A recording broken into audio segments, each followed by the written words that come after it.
पंजाब जो निगरान वॾो वज़ीर केरु थींदो, फ़ैसिलो अॼु ई थींदो। इलेक्शन कमीशन जो अहम इजलास कुझु देर में शुरू थियण वारो।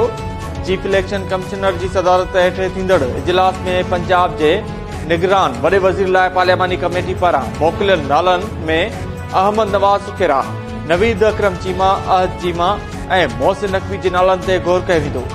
इलेक्शन कमीशन इजलास बाद चइनी नालनि मां कंहिं हिक खे पंजाब जो निगरान वॾो वज़ीर मुक़ररु कंदो।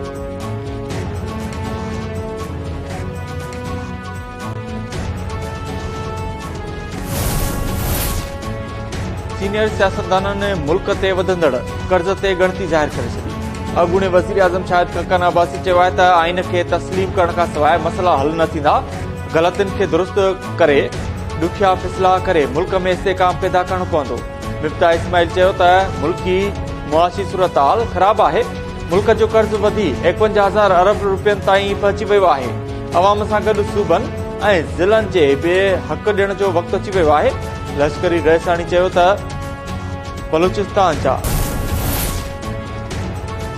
सिंध समेत सॼे मुल्क में थधि जी लहर बरक़रार। मुल्क जे मथां इलाइक़नि में बर्फ़बारी जारी। बाराचनार ऐं वादी ऐं कुरम वारनि इलाइक़नि में 1 फुट ताईं बर्फ़बारी सबबि माण्हू घरनि ताईं महदूद थी विया। सिंध जे मुख़्तलिफ़ शहरनि में बि थधि जी लहर बरक़रार। गौरख हिल स्टेशन ते 2 सालनि बाद बर्फ़बारी, थधि वधी वई।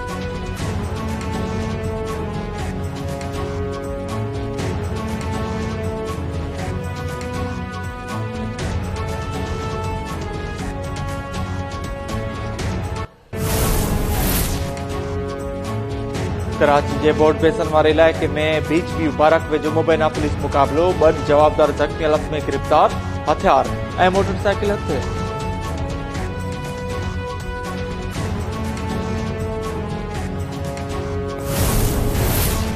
जरवार वासी मजीद गबूल पनो आकिल वेझो मुबैना तो अगवा।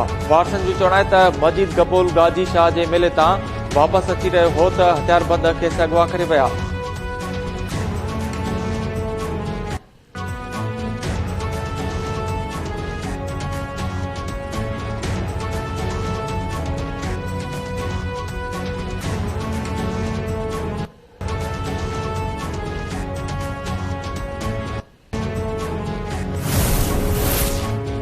मिठी वेझो मज़दा ऐं ट्रालर विच में टकर, 1 ॼणो फौत, 1 ज़ख़्मी।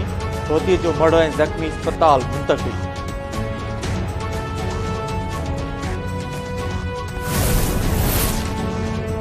हैदराबाद में सिंध यूनिवर्सिटी जी पॉइंट जे ड्राइवर जे क़त्ल जा CCTV फुटेजिस KTN न्यूज़ हथ करे वरिता। CCTV फुटेजिस में मोटरसाइकिल सवार हथियारबंदनि खे ड्राइवर गुलाम अली गन खे गोलियूं हणंदे ॾिसी सघिजे थो। ड्राइवर गुलाम अली गन खे 3 ॾींहं अॻु हैदराबाद में क़त्ल कयो वियो हो।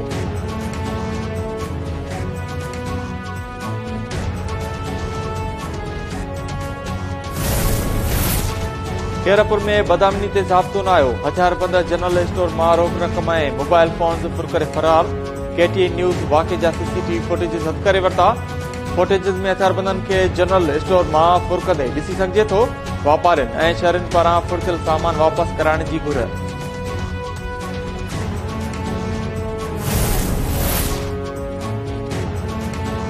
ऐं अमेरिका रूस जे ख़ानगी मिलिट्री ग्रुप वेगन्स खे ॾोहारी करार ॾियण जो ऐलान करे छॾियो।